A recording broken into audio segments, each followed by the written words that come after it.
High on high forever. Okay, we're here today with Andrea Bonham Redonia, and we're going to talk about the new Pride of Ione Foundation. Yes.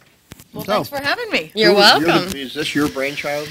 Actually, this is something I started thinking about 10 years ago, and then this was the original vision for Clark's Corner, and we never planned on really serving food, and then just kind of morphed into a cafe, so I was never getting to the history.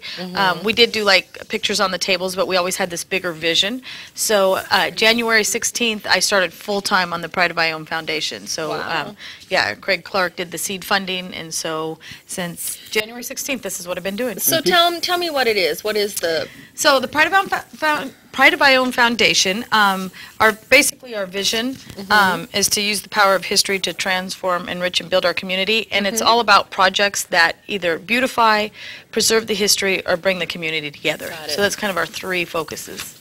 And we just showed the inside of that on the screen, but a couple of things you want to do. You have goals that you want to create things and then showcase them in the community. Your first one's coming up with the Ione Homecoming this year. Yeah, so we have basically our projects. So these are our monthly projects. We have the welcome baskets, which you see here for new homeowners.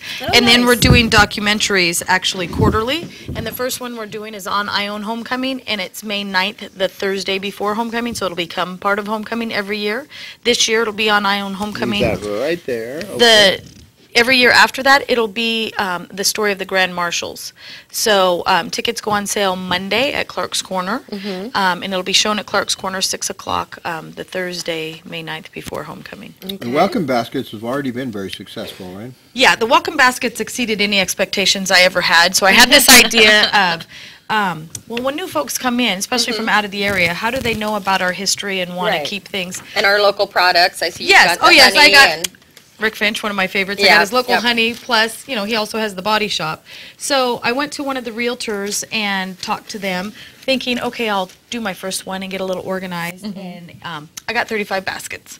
So I went around town, everybody started putting things in. We still have more being added, and they ended up so excited. The businesses were so excited, and the homeowners are just beyond thrilled. Oh, I'm sure. And I even have a picture of my very first basket we delivered. Very and good. They're from L.A., and they are just thrilled to be in Ione. And so everyone I've talked to is just so happy to be here. And I took Betty seriously with me one time to deliver because she thought people might be a little standoffish, because we're knocking on their doors and just handing them something.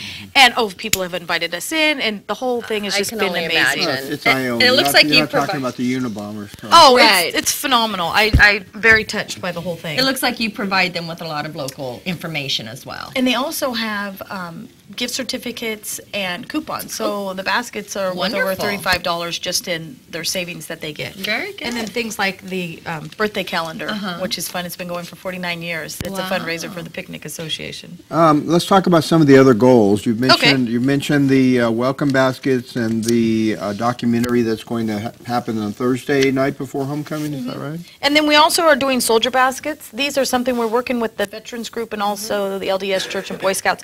And what this is a basket when someone gets deployed, and it'll have a dog tag that says Ione and made with love, a little heart, so they know it's a basket from the town. Yes, and their town is supporting them.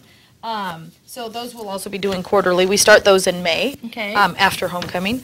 And then we have our, let's do our yearly projects. We have our yearly projects, so we'll have a fundraiser. Obviously, we have to have a fundraiser. But we'll have a float through the parade, a photo book, and a wildflowers. We're working on the entrances to... What's the wildflower? That's doing wildflowers to the entrances to town. Got it. So I've spoke to Caltrans already. We actually do the planting in September, and it has to go through Adopt a Highway program. So most of our highways have already been adopted, so I have to work with the people who have adopted it. So the one I went to first is I always say it wrong, Rancho Arroyo Seco Ranch, because they have the entrance right when you come into town from Twin Cities by ISP. So I figured that's the start. I'll start there and work my way up.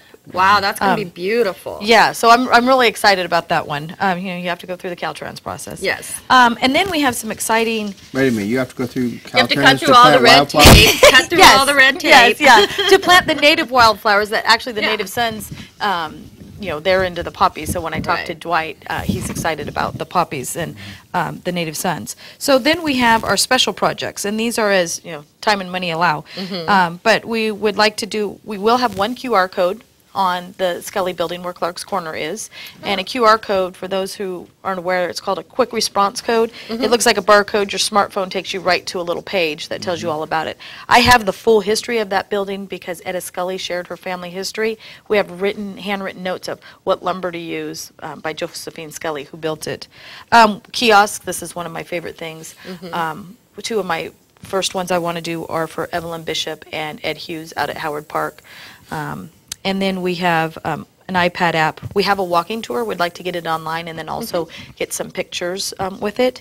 And then this is something that I would love to do as the next 5-year goal is a memorial park at Howard Park where you can buy a rock in memoriam for someone. I'm glad you're doing the walking tour. That was one of my goals when I was in Native Science when I was the president. But I had like 10 goals, and that one didn't make the list. Well, the one that exists already was done by Native Daughters. So we're just going to build on what they have. We're going to get your phone number and everything when we Okay. come back, and maybe you can show that football picture. But Sure. right now, we have to take a break, and right. we'll be right back with our closing segment.